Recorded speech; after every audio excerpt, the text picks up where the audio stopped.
Hello students, welcome to lesson 4 in science year 3, and in this lesson we are going to start the learning about an amazing process of protein synthesis, okay?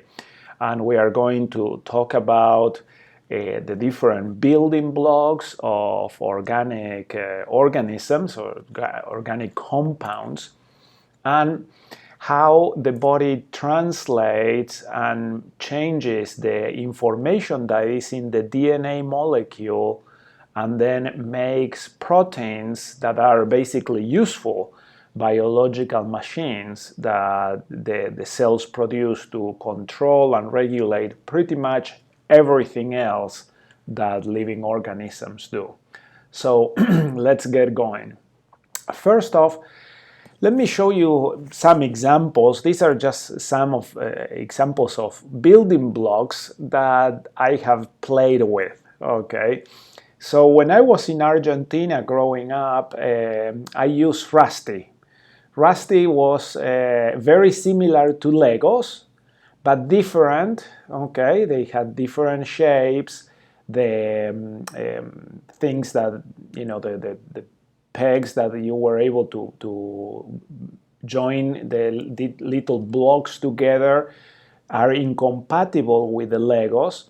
They are also made of plastic, but it's a little softer plastic than the Legos one, okay? So Legos are harder, they come in lots of different shapes. Rusty also came in very many different shapes, and they started doing three-dimensional things and so on.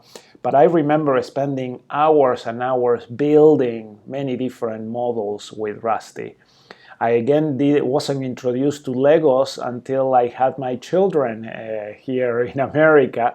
But Legos is very, very impressive, the diversity and the amount of different things that you can build with them.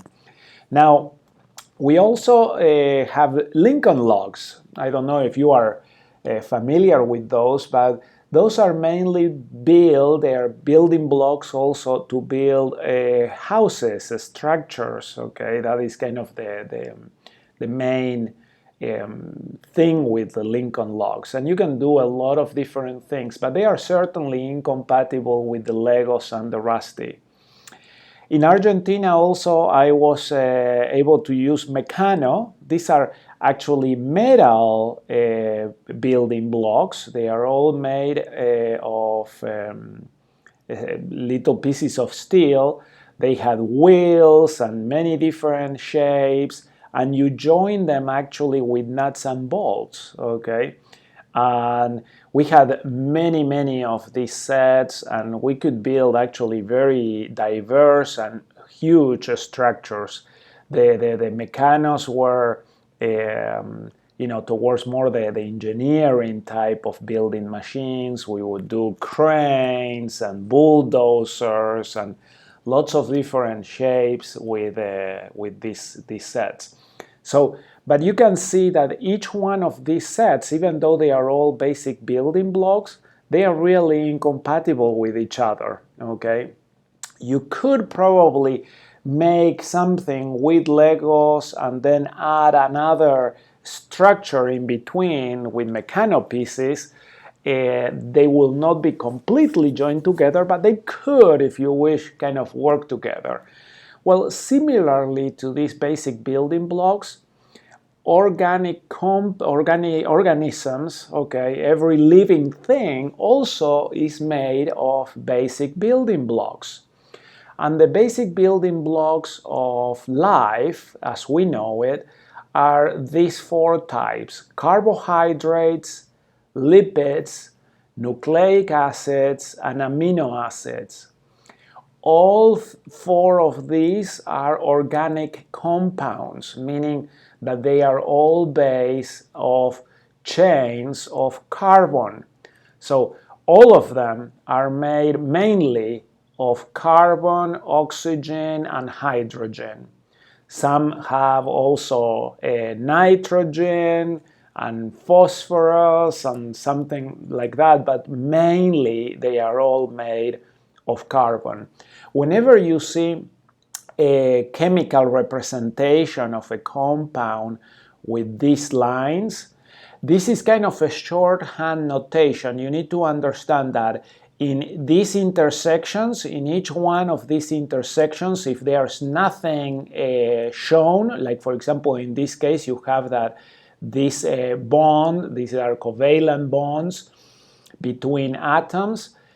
In this intersection you have an atom of oxygen and is covalently bonded to this other intersection here. Whenever there's nothing in, that means this is a carbon atom, okay?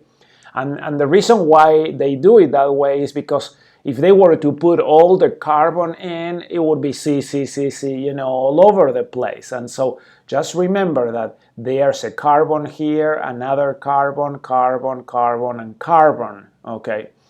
This is one of the basic building blocks of life, the carbohydrates. And the carbohydrates are chains of carbon with oxygen, joined with oxygen and nitrogen, and hydrogen, okay? So that is why it's called carbohydrates. Hydrates means, hydra means water, okay? And so it's basically carbon joined with water in a special way. So that is why they have oxygen and hydrogen. The carbohydrates. Carbohydrates are sugars, other, you know, lots of different compounds, starch, cellulose, like we talk in the other lesson. They are all, most of the structures of life are built of carbohydrates. And also carbohydrates, because they have these covalent bonds between the carbon atoms, these bonds, when they are broken, they release a lot of energy. And that is why carbohydrates are used for energy in the cell. Similar, but not exactly the same with the carbohydrates, are lipids. Lipids, fats, fatty acids.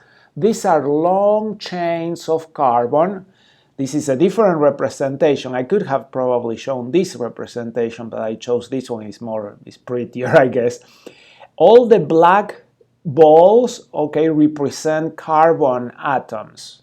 Okay, all of the black ones are carbon atoms. So you see that there's lots of long chains of carbon, and the white ones are hydrogen atoms. Okay.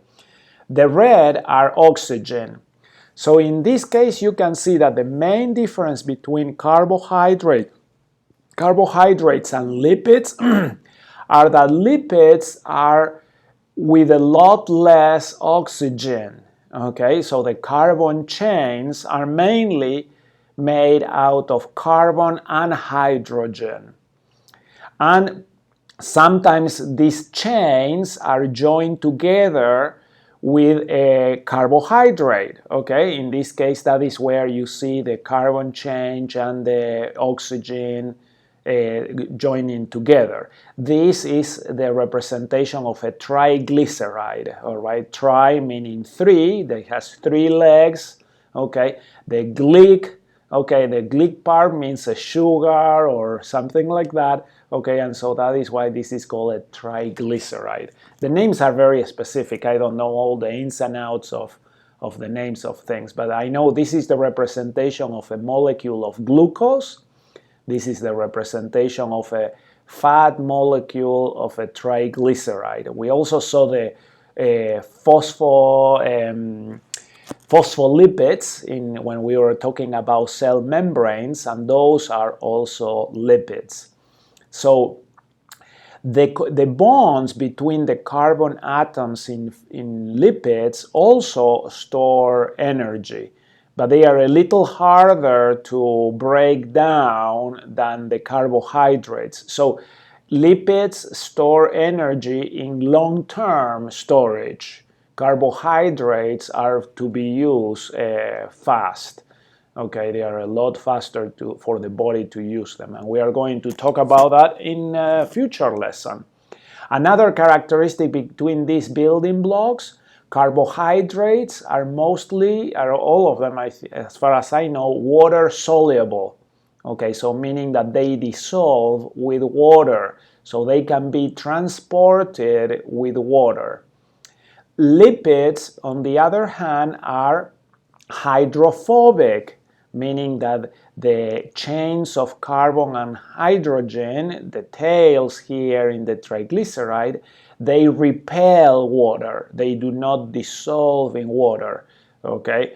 It's similar to when you put water and oil together. They don't mix, all right? Those are also lipids. Oils are lipids.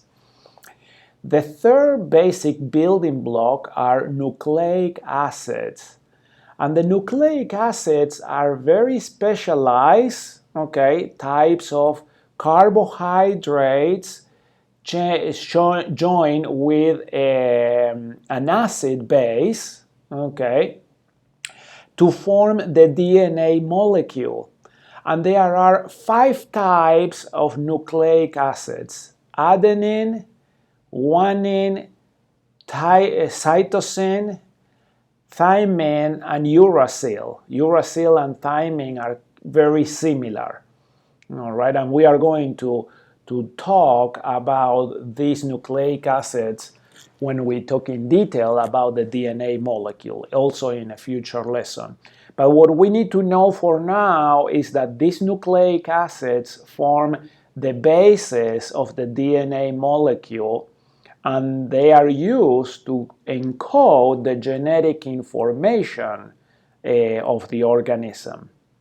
All right. The fourth type of building block is what we call amino acids.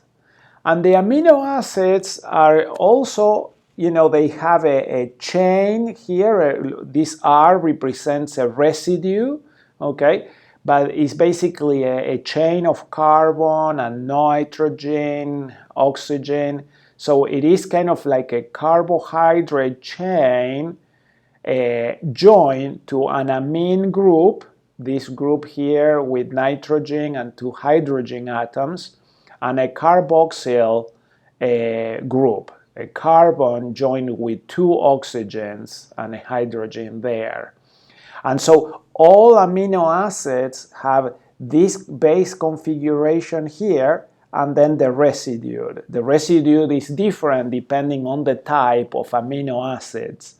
There are 22 types of amino acids. Actually, there's a little bit more than are used, but 22 are the basic building blocks of proteins. 5 types of nucleic acids. There are tons of different shapes and forms of carbohydrates, and lots of types of lipids. So here, like we were seeing on the building blocks, imagine if some of these sets were only to have 5 shapes or 22 shapes, all right? And others will have lots more different types of shapes. Does that make sense? Okay, so those are the basic building blocks. Now we are going to talk about how does the cell particularly transform the information, the genetic information that is found in these nucleic acids in the DNA molecule into useful things that the cell can use. All right, so that is going to be the main part here of this lesson. We talk about the cell and how within the cell nucleus there are these large molecules called chromosomes that are made, they are huge, long chains of DNA, the DNA molecule. DNA stands for deoxyribonucleic acid, okay? The deoxyribose is this part, the part of the backbone of the DNA molecule that joins together, and the Na, the nucleic acids, are the bases, the basic here acids that join together, okay? So, and there's a very interesting characteristic. These are two other representations of the DNA molecule, okay? So you can see how the DNA molecule joins together in a double helix. So you have the backbone of two backbones of the helix that are made out of this phosphate deoxyribose backbone, okay? Deoxo means that there's two oxygen bonds, okay?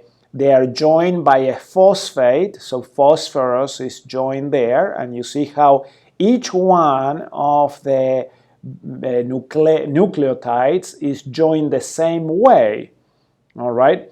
Remember that each one of these intersections is carbon. When you don't have something shown, okay, like in this case oxygen, it means that there's carbon in there. So all this is a backbone made of carbon, oxygen, hydrogen, and phosphorus, okay, the phosphate there group that makes the join between the nucleotides. These are very sturdy covalent bonds, okay, so the backbone is hard to break, which is a good thing. The nucleic acids in between the DNA molecule are joined together with hydrogen bonds. These bonds are weaker and they are relatively easy to break apart. But notice something very important, that adenine, the molecule here of adenine, joins can only have a join of two hydrogen bonds. The molecule here of cytosine, for example, the red one, has three hydrogen joins. So because of that reason, and the same thing happens with thymine, thymine and adenine have two, cytosine and guanine have three each. So because of that, adenine can only join with thymine, and guanine can only join with cytosine. So whenever you have on one side of the DNA molecule adenine, cytosine, thymine, guanine, on the other side you can only have the other corresponding pair, okay? So that is a very, very interesting characteristic and an amazing design of God of how to encode and protect this genetic information, okay? So that is how the DNA molecule is built in a nutshell, all right? So we see how the nucleic acids, okay, they are these different, the four types. In the lesson, I put a link to a video that shows a very, very descriptive and good animation of how the DNA molecule is unraveled, okay, the hydrogen bonds are briefly broken in between the nucleotides, in between the nucleic acid bases here, and then the information is replicated into a strand of RNA. RNA is ribonucleic acid. So the difference is this deoxy, okay? So the ribonucleic acid is also, all right, is also have a sugar helix phosphate here, but because of the lack of the second oxygen bond there, the RNA, the bonds of the RNA backbone are weaker than the ones of the DNA backbone, okay? They can break and modify easier, actually. And so that is one difference between RNA and DNA. One has this deoxy join in the backbone, the other one is just a ribose, okay? So both have a ribose that is a sugar, a carbohydrate, and then join to this acid base. So that is one difference. The other difference is that the DNA molecule is almost always found in this double helix. So they are always paired. The only time when they are the helix is broken is basically when there is this process of creating a replica of the RNA molecule, all right? But the DNA always wants to be here in the double helix configuration. RNA is perfectly fine to be in just a single strand of RNA. Sometimes the RNA falls and joins together kind of in a double helix and so on, but most of the time RNA needs to be just a single strand of these nucleic acids. So that is the second difference between RNA and DNA. The third difference is that the RNA doesn't use thymine, it uses uracil instead, okay? And uracil is a very, very similar compound. You see that it's very close to thymine, except for this group here, this other, and one more carbon with 3 hydrogen atoms, all right? That is the only difference between the two.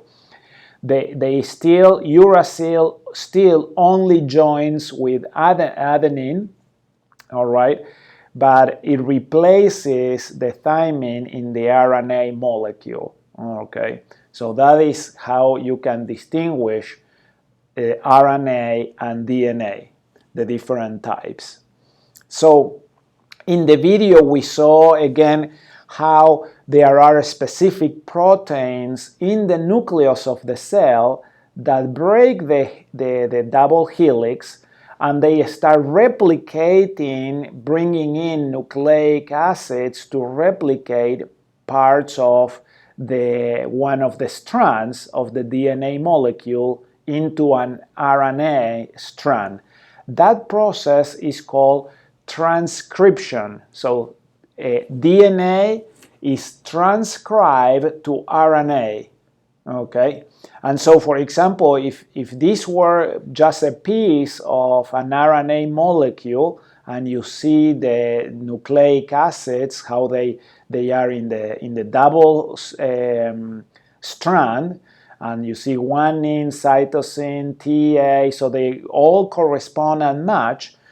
When the DNA molecule is basically unraveled, is broken, and this strand is transcribed into RNA, then you have a strand of RNA that matches the other side of the DNA molecule, except that thymine is replaced with uracil.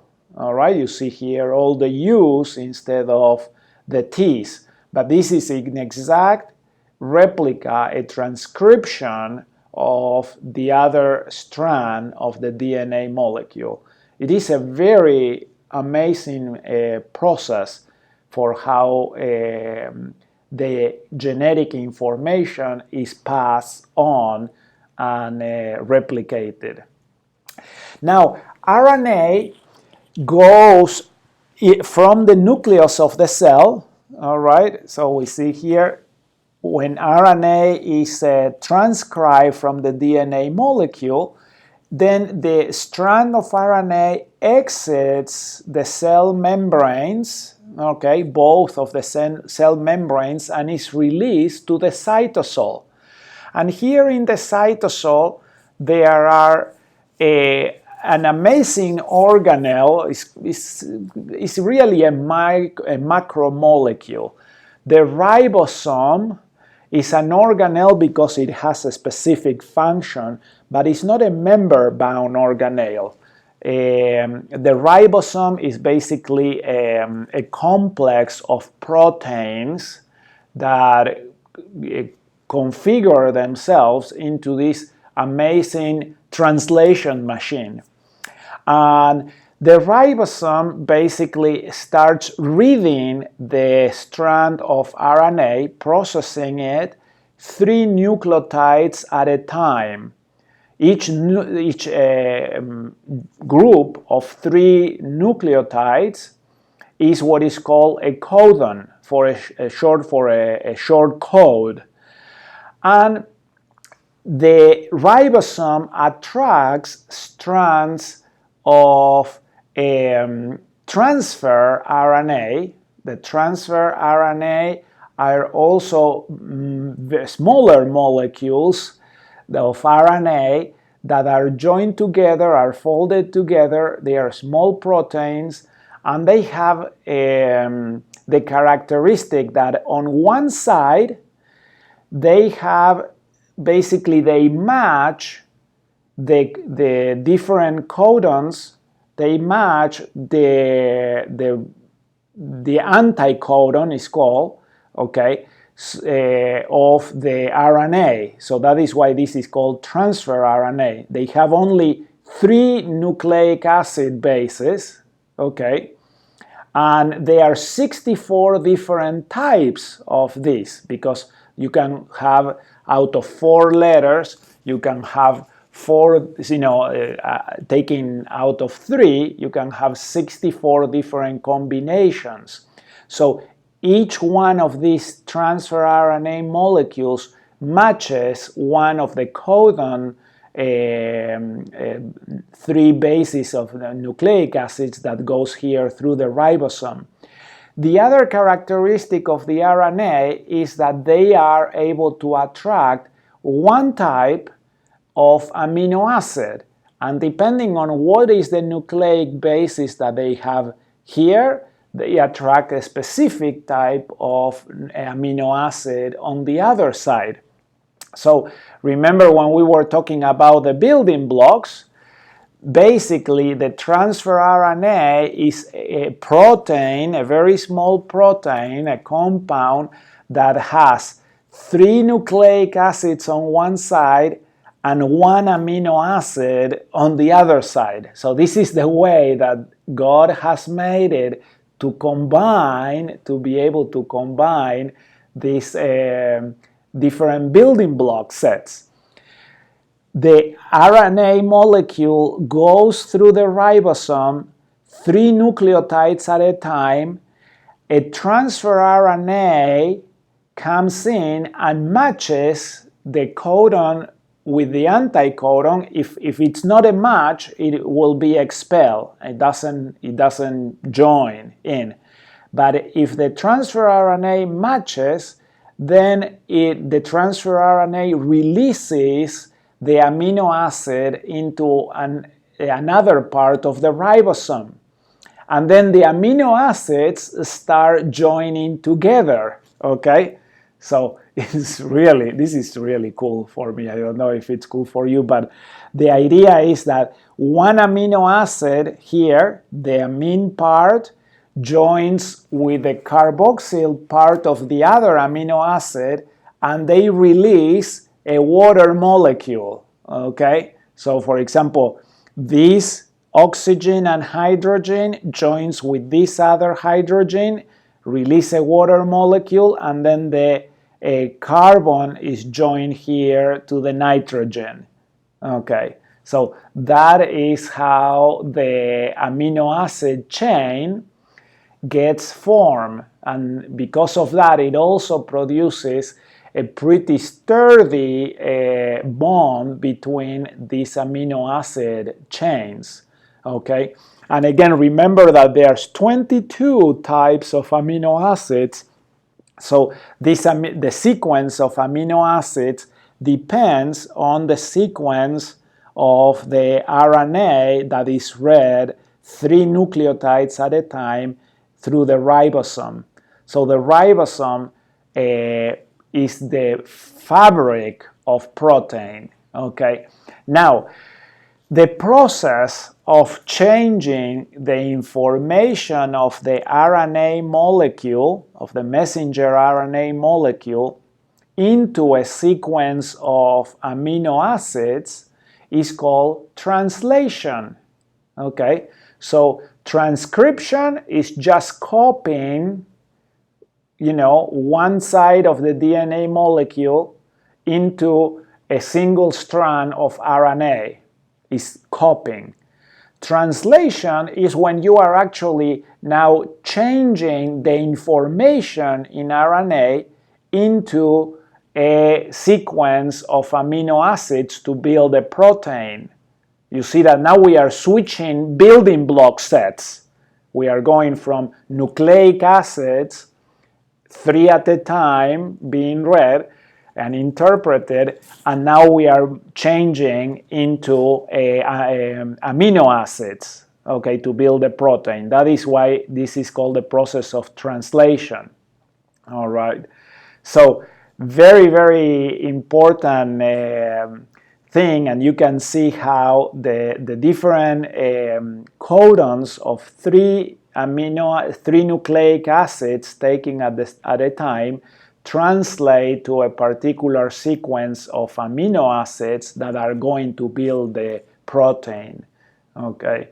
Here we have a table showing again the basic configuration of the proteins. And then in this other table, we see the 22 basic building blocks of amino acids. This R is here now represented, in this case, by the strand. All right, so you can see that this part is this part here. All right, so this one is this part, the carboxylic group. And this one here is the amine group with the nitrogen and 2 hydrogens, okay? And that is the same in each one of them. They are all exactly the same. So they all have the same peg to join with the next building block, okay? They are compatible with each other. The difference is in the residue. And some have, a long residue. Others have a residue with a loop, okay, of carbon. Remember that each one of these intersections is a carbon molecule. Others have a very short residue, okay. So this one just has one more carbon. Alanine just has one more carbon in the residue. Others have sulfur, okay, selenium, other compounds that also join nitrogen, and so on. This one has, nitrogen, and you see that some have charge, okay? They end up being charged, positively charged. Others are negatively charged. Some are neutral. Some of these are going to be hydrophobic. Others are going to be hydrophilic. And so, depending on the sequence of how this the chain of amino acid is joined, this sequence is going to start folding and joining together and creating a protein. Okay, so depending on the sequence, you are going to start first creating folds that are going to determine the shape of the protein. And we are going to talk more about in detail in the next class, the second part here of protein synthesis and how this works and so on. But you can see now how the information in the DNA molecule is first transcribed into RNA and then translated into an amino acid chain, and the amino acid chains are made to build proteins. The proteins are really like these amazing constructions, okay, made out of these 22 amino acid building blocks and a few others that make everything in the body, okay? Some of them are good, okay? For example, here you have an insect flight muscle. This is a whole protein, And the different colors show that there's different subunits of proteins that are now joined together to make this machine. All right, this is the molecule, really the micromolecule that insects have to propel their muscles. Let me see if I find it here. Okay, so this is a ribosome. As you can see, the ribosome itself is a compound made out of two large proteins. So the machine to make proteins is a protein itself. This is the transfer RNA molecule, which is also a protein and has in one side the receptor for the amino acid and in the other side the anticodon for the 3 nucleic acids. So this is an actin filament. This is a large also protein that is joined together, and this is the protein that humans have, all mammals actually, have in muscle cells.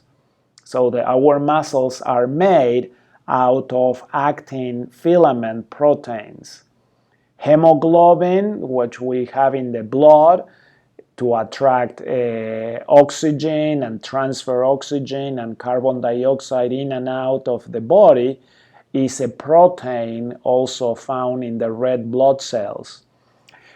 Some of them also produce viruses. So here we have a simian virus, adenovirus. These are huge proteins that are made out of the same mechanism, okay, that makes other proteins. They are here, to produce bad proteins, really, that can make us sick. All right. So, but when the body needs to make something, it always has to make basically transcribe DNA information and then translate that DNA information into a sequence of amino acids to create a protein. So I hope that this has been helpful to you. Thank you very much, and study the lesson and be prepared to present. Thank you.